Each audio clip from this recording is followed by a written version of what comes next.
Can you guess which scale I teach first? Is it C and then D flat, D, E flat, and E? Is it C, F, and G, D, A, and E? No, it's B. I teach B first. Why? Two good reasons. Number one, the hands lay well on that scale. The long fingers are allowed to play on the black notes. Black notes, black notes. And the little fingers are allowed to play on the white notes. That's where they fall naturally. And I encourage students to allow them to place their fingers where they fall naturally.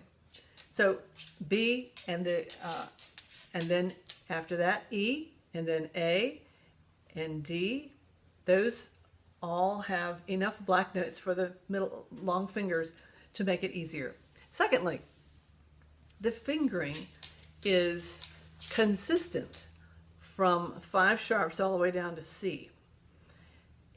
And the pattern for scales is 1, 2, 3, 1, 2, 3, 4. That's all there is. 1, 2, 3, 1, 2, 3, 4, and it keeps going to the end.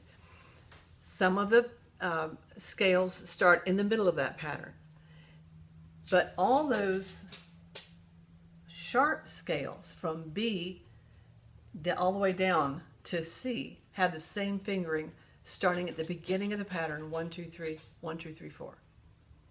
That's why I start with B. The flat scales start in the middle of the pattern, and they keep changing.